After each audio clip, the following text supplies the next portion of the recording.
আসসালামু আলাইকুম বন্ধুরা, আপনারা জানেন যে আমরা ফানি কন্টেন্ট তৈরি করি আর দীর্ঘদিন থেকে করে আসছি। তবে আজকে আমরা এখানে যে দাঁড়িয়েছি একটা ব্যতিক্রম উদ্যোগ নিয়ে। তো ব্যতিক্রম উদ্যোগটা হলো, আপনারা দেখতে পাচ্ছেন আমার সামনে একটা ছোট বাচ্চা আছে, জানি না ঠিক তার বয়স কত।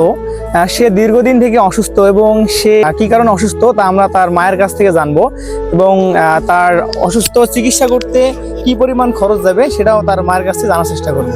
আসসালামু আলাইকুম। হ্যাঁ, ওয়ালাইকুম আসসালাম ভাইয়া। আসলে ফারদিনের বয়সটা কত? ফারদিনের বয়স হচ্ছে 6 বছর 2 মাস।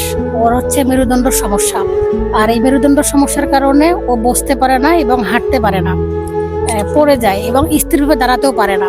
বিভিন্ন জায়গায় চিকিৎসা করাইছি। বিগত 8 মাস আগে বলা হয়েছিল ফারদিনকে ইন্ডিয়া বা চেন্নাই নিতে বা ভালো একটা চিকিৎসার জন্য, কিন্তু আমি বিগত চিকিৎসা করার পরে আবার সামর্থ্য নেই, যার কারণে ওইভাবে চিকিৎসা করানো হয়নি।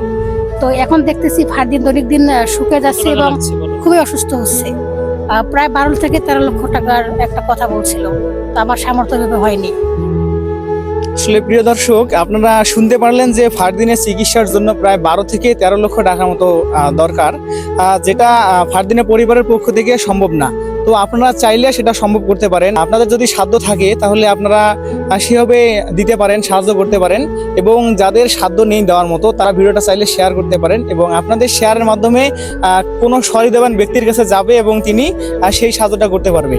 তো আমার কমেন্ট বক্সে তার বিকাশ এবং নগদ নাম্বার দেওয়া থাকবে, আপনারা নিজেদের মতো নিজেদের সাধ্য মতো তাকে সাহায্য করবেন। ধন্যবাদ, ভালো থাকবেন। এই বাড়িটা হচ্ছে আমার না, এটা হচ্ছে আমার বাবার বাড়ি। আমার স্বামীর বাড়িতে 1 শতক জায়গা ছিল, সেটা বিক্রি করে আমার ফারদিনের চিকিৎসা করাইছি, আমার সন্তানের চিকিৎসা করাইছি। এটা হচ্ছে আমার বাবার বাড়িতে।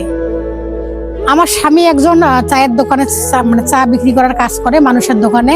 তো ফারদিনের চিকিৎসা এখন আর আমি করাইতে পারছি না। যে ইনকামটা করে এটা দিয়ে কোনো রকম পেটে একটু ভাত দিতে পারি, তাছাড়া আর পারি না। তো আপনাদের সহযোগিতা আমি চাই আর কি ফারদিনের চিকিৎসা করার জন্য।